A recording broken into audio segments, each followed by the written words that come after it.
Today I hope to conclude the Back to Basics series, and today what I want to cover is basically spooling, part numbering, and then creating pickoffs. So spooling, what is it? What spooling is once your design is complete in a plan view, you break your design up into smaller chunks to send off to your fab shop so that they can construct your design in smaller pieces and then send to the job site, or the fabrication might actually be done on the job site. It's documentation that can be used to help your guys in the field get things put together quicker and easier. In the EastCoast software, we use the Fabrication palette to create our duct spools. When you create your spools are stored in a central location. So unless you have it defined as such, they're not going to be stored in the same location as the drawing that you're creating your spools from. You go into options and you set your spool location, and this allows you to have all your spools either on your local machine if you're working by yourself or on the server. That location that you set in your options is kind of your base folder, and then the folder structure is created under that depending on the drawing that you are in. And then additionally, if you don't use the project navigator, you'll see these, if you look over at the picture, you'll see these four little number symbols on your spools, your spool structure. So what you see here is these four numberings, number symbols, and then the name of your drawing.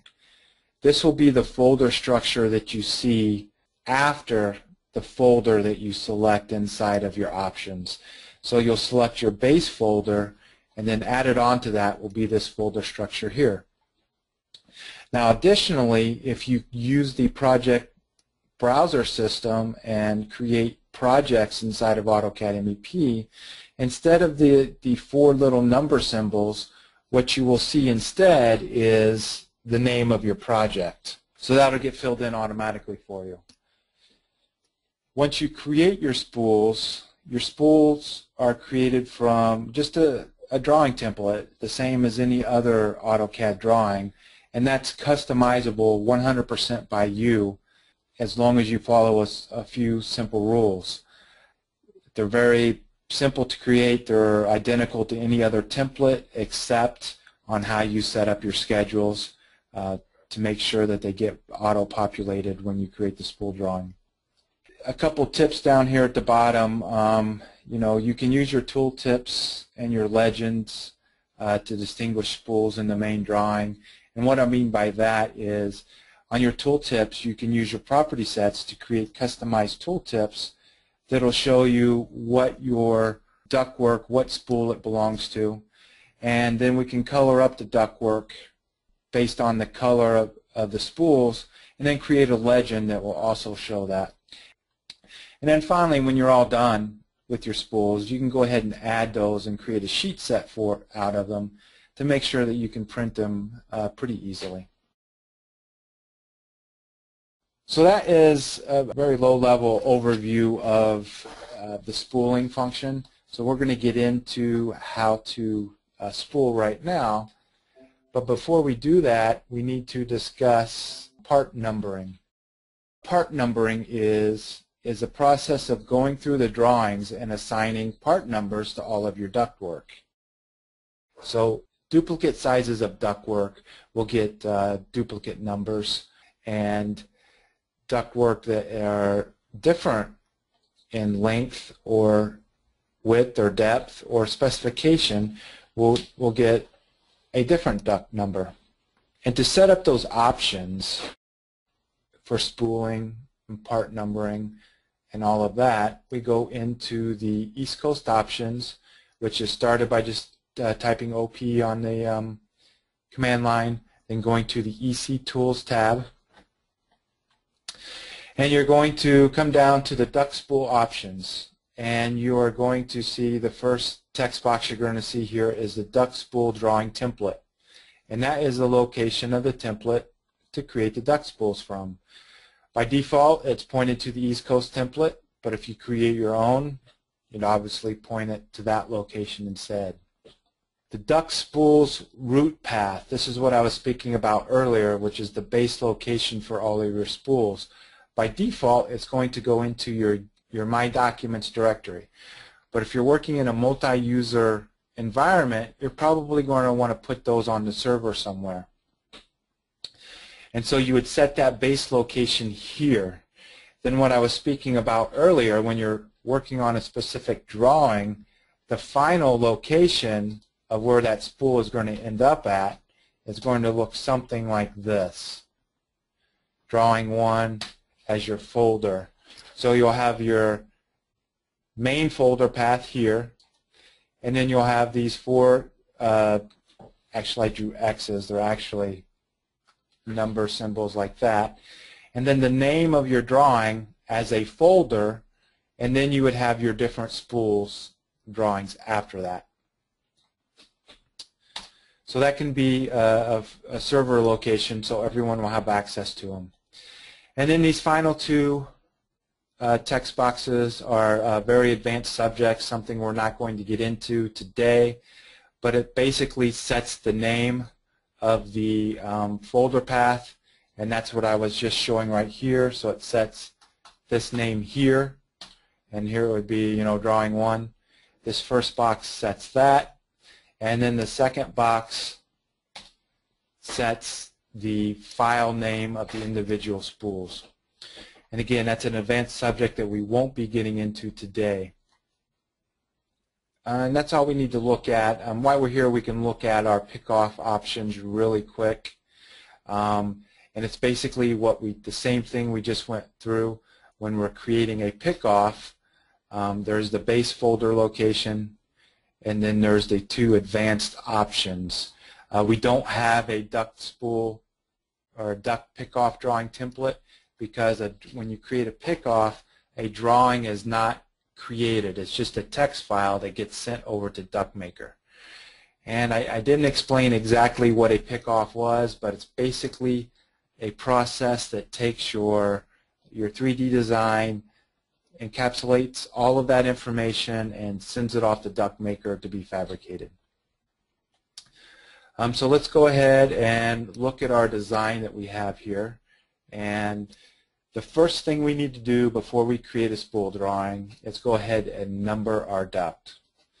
So to do that, you just come up to the duct number tags drop down and you choose duct part number. And it's going to ask you at the command line, do you want to attach your part numbers or detach them? And since we haven't done anything yet, we want to attach them. So I'm going to hit attach, and it's going to bring up a dialog. And in that dialog, it's going to ask us first with the drop down here, how do you want to number your duct? Do you want to choose a duct run and all of its branches, or do you just want to choose a duct branch with branches, and so on and so forth? What I usually choose is just say duct, and that will allow me to create a selection set. Now it's going to say, what type of shape? Do you just want to pick off rectangular? Do you want to pick off round with it? Your choice. The fitting status, do you want to pick off flable duct? Most likely you do. Do you want to pick off purchased duct? Most likely you do not. Do you want to pick off your fabricate duct? You certainly do. Then you come down here and you assign a system to it. This can be any name that you make up, a start number, an override, the amount of digits that you want, and then you can set the frame of your number. Do you want it to be hexagonal? Do you want it to be round? Orientation. You can set the orientation for it. Do you want it to sort? That is, put the numbers in order. And do you want it to place a tag? Sometimes you might want it to number the duct, but you don't actually want to place a tag. So you just set this up. There is a lot more information about each one of these in our user guide, so feel free to open up the user guide and go to the part numbering section. There'll be an in-depth explanation of what each one of these do. And once you've set your settings, you just come and hit OK, and it asks you to select the duct objects. I'm just going to go ahead and select them all and hit enter. And you see that it put the duct tags on our current layer. So if we wanted to back up and undo that, we could then choose our label layer here, make it current, and then we can go through and redo our duct numbers again. So I will start again, duct part number, and I want to attach. This time instead of round, because I chose the 3 digits, the numbers didn't quite fit in there, so maybe this time I will choose 2 and hit OK and choose my duct, hit OK. Now you can see the numbers fit in there a little bit better. Then also you can see that identical duct got the exact same number. So all of your 56-inch joints are numbered with the number 2. Your elbow is here, gets a 3. This elbow down here gets a 3. And then you get a couple more 2s. And then because this duct was a little different, it receives a 1. Now I didn't have a wide variety of different size duct objects in this drawing, but you can play around with that and you will see that each size or different specification ductwork will get its own number. So once you've created your part numbers, and I'm going to go ahead and save my drawing, you go through and you open up your fabrication palette, and then you come to your duct spool tab, and then it's a simple matter of coming through, and now we just want to define a spool. So I'm just going to select these first 3 pieces here as my first spool. And when that's created, you see that it takes the drawing name, then adds a -001 after it because this is the first spool. I could have come through here and created a new category and called this category here, if I rename this, maybe I will call this medium pressure. Then I will move that drawing down into this medium pressure. So now once I've created one spool, I'm going to come back through and define a second one, and I'm going to take these 3 items here, and then I will go ahead, and you can see here that there's a refresh issue. This drawing will come through, and what happened here, I created this spool here in this drawing 1 folder, and so that's how it named it, and then I moved it into this medium pressure folder. What I really should have done was deleted that spool, and let me just go ahead and delete this one and start over, and then I can come here and define these spools, and I'll just define this one again, and then I'll come through here and notice I'm going to go ahead and select 3 items that I've already selected when I create this spool, and I hit enter. You can see that it deselected those because it understands that that was already created in a spool. Then I'm just going to come down here. I'm going to do some more defines, just grabbing 3 pieces at a time. I'll select these, and then for this last one I'm just going to go ahead and select the remaining pieces. Now that I have all of these defined, notice I said defined, they are not created yet, I can come up here and I can select all of them, I can right click, and I can go into generate. What that does then, it actually goes through and it creates and generates all of those spools. So now I'll have a physical drawing of the spool itself. And once that's complete, I can come down here and type in spool at the command line, and then I want to go ahead and select the legend option, and then it's asking me to specify a point. So I'm going to specify a point here, and it's giving me an unnamed displays theme, and I think I do not have that display theme set up in this drawing. I'm sorry, I'm working with a beta version of the software. So what this will do is it will color up your spools according to which spool it belongs to, and it will display that on the display theme. And if you're interested in that, we do have a webinar up on our website completely devoted to creating display themes. So I apologize for that. So we've gone through and we have generated our spools. Let's say that we've generated them and we need to make a change. Let's say that this ductwork, its length changed just a little bit. When that happens, you can come through here and you can right-click here and you can say Update if modified. And it'll go through and it'll check all of your spools, and if there is an issue, it'll go ahead and update that spool if it's changed.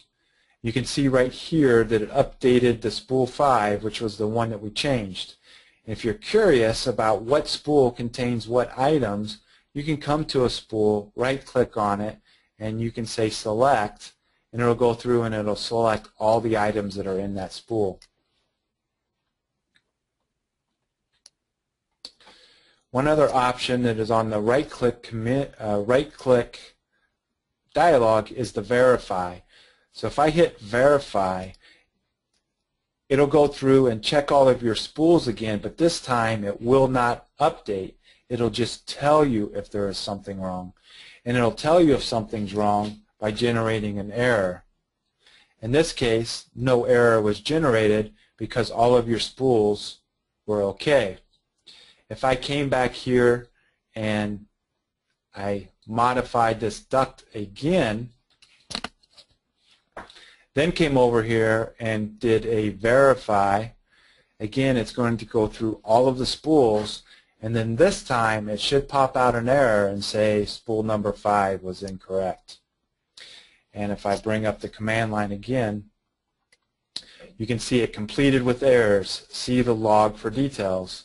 So if we come to our load catalog and look at our error log, we can see the part in spool 5 has been modified.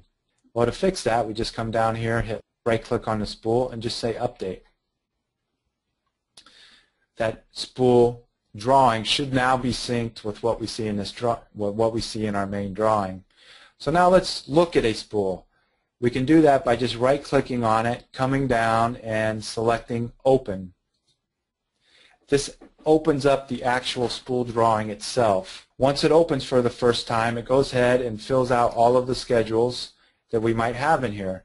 And in this case, we have one type of duct and we have 3 of them here. So this viewport is just a regular viewport with the ductwork in it. If you go back and look at our customizing our spooling template webinar, you can see how to create these and create more than one. So this viewport is just a window into the model space, but the actual tags themselves are in paper space. So if you wanted to move this around a little bit, or maybe even put it in plan view, once you've done that, you can come up to your duct number tags and re-hit that button, and these tags will resituate to where they need to be. If you need to have your auto tagging in your spool drawing, you will actually need to go into your model space and run auto tag there. So then once you run auto tag in model space, you can come back into here and then you will see your auto tag show up. One thing to be aware of, the spools are usually, when created, they get zoomed extent to fill the entire region. So you might have annotative text here that's set to 1/4 inch, but then your viewport might be set to something other than 1/4 inch. And again, these schedules are 100% customizable. We're just looking at the out-of-the-box schedules here, but they react the same way that schedules and any of our other drawings react, and as such you can modify them in the same way. So one thing that is new in recent releases is the ability to come through and do a duct dimension all. When you run that command, it'll go ahead and dimension your ductwork. For straight pieces, you know, maybe not all that exciting, because you know each one of these is 56 inches long. But this also takes into account your gasket material and things like that to get your total overall length. So when you're done here, you've made changes to your spool. You need to remember to save your drawing like anything else. Then you can close out of it. If we come back in, and let's look at our spool number 2 that has an elbow. So I want to make sure that this has an elbow, so I'm going to go ahead and hit select. We can see that this is one of those spools. I'm going to go ahead and open it up.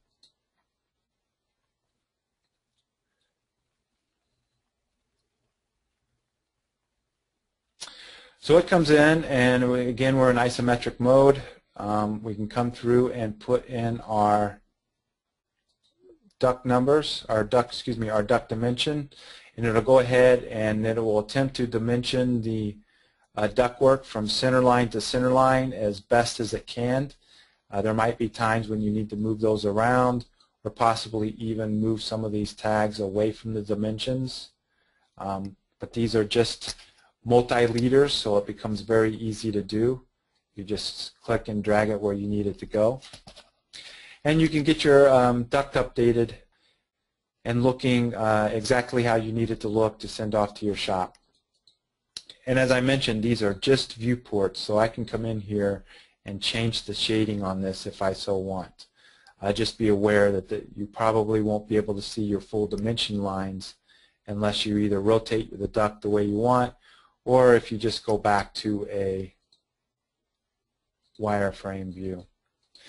So it's up to you on how you want to send those off to the guys in the field. And you might have to adjust your tables just a little bit to get them inside the printing area once they're created. Depending on the item that is being created, this schedule can grow beyond the bounds of the printed document. So we'll go ahead and save this one, and we'll go ahead and close on out of it.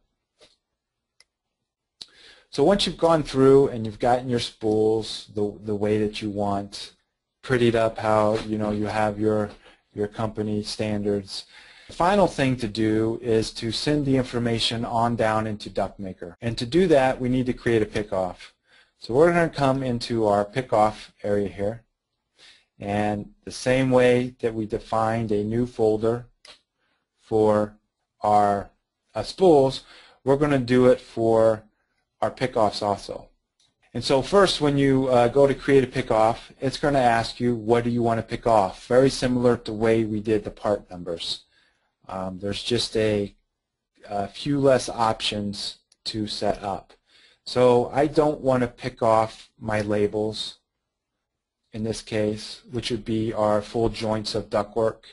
And I don't want to pick off our purchase. Maybe I just want to pick off everything that we're going to send to the cutter. And so I will set that to true. And then when I hit OK and I select this and hit enter, you can see that it only picks off the items that we're sending to the cutter, which would be our elbows and our odd length of ductwork. Our standard joints get sent to the coiling machine, so they're not picked off. But for this exercise, I want to go ahead and pick off everything. So I'm going to say delete, and I'm going to go ahead and regenerate this. So here I want to go ahead and pick off my label items also and hit OK, and then select everything. Then that goes through and it creates a pickoff file, and you can't and come over here, and if I select open, it's not going to do anything because it's not a file that you can open up inside of AutoCAD. That's a file that gets sent down to DuctMaker. And that location of that file is determined by your options where you set your pickoff base path. So if we come in here, we look at See Users, Keith, Documents. So that's where I'm going to find my pickoffs. So if I go into that folder, go into my Documents, and so I'm inside my Documents, so then I look at the first folder, which is the 4 number symbols. I go here, and then I look for Spooling Webinar. I go here, and then I'm inside of, in this case, I'm not inside of medium pressure. So here are my DWGs from my pipe spool. I'll come back here. my duct spool. You'll see my DWGs, and you do not see my pickoff yet, because what we have to do is we've created the structure of the pickoff and all of that, but now we have to do is actually create that pickoff file by coming down here and selecting this little play button. That'll actually create the generated file, and you can see by the the command line here that it generated our pickoff, and it's located in this location here. So now if I go back to that folder, you can now see this pickoff file. And one little thing to note is that this pickoff file has an extension of a file extension of .dm, but all this really is just a text file. So you can open it up with your favorite text editor, and when it opens up here, you'll see that it's just a text file of all the information that's getting sent over to DuctMaker. So that is actually going to wrap up our series in CAD of back to basics. We've covered pretty much starting from scratch and then getting all the way to the end. Once you create your spools and your pickoff, you're pretty much done with your design, unless of course you need to come back and make changes. And we covered how to make changes with spooling by going through and either deleting the spool if you need to, verifying it, updating it. And one thing I did not discuss was the modify. So let's say that you had you went through and you added an extra item to the spool. And property palette, and let me just put in a couple different items here. Radius elbow. And now let's go through here, and I can right click here and select, and it selects all of these spools, but we see of course we got these new items that weren't selected. At this point I can create a new spool of these items, or I can modify an existing spool. So what I want to do is right click on my very last spool, come down to modify, and at the command line you're going to see that I can either add or remove items. In this case I want to add items, and I'm going to add these items right here. And you saw that they got added. Now one thing you have to be careful of, and one thing that I just did was I added those items to a spool before I did the part number. So I need to come back through and run part number on these. I need to attach, and I'm going to leave my settings exactly as they were before. I'm going to leave this to duct, which means I can select the individual items that I want. I'm going to come through and select these new items. Now when I come here and I hit select, you can see that all of these items are now part of that new spool. And one other thing to discuss, you'll see that this duct here, which is actually the exact same as this size, except this is a 5 and this is a 2, and that is because when I did my duct part numbering, it started over from scratch. I could have set the start number to be 2 if I had wanted to. In this case I didn't. I let it start over from the beginning.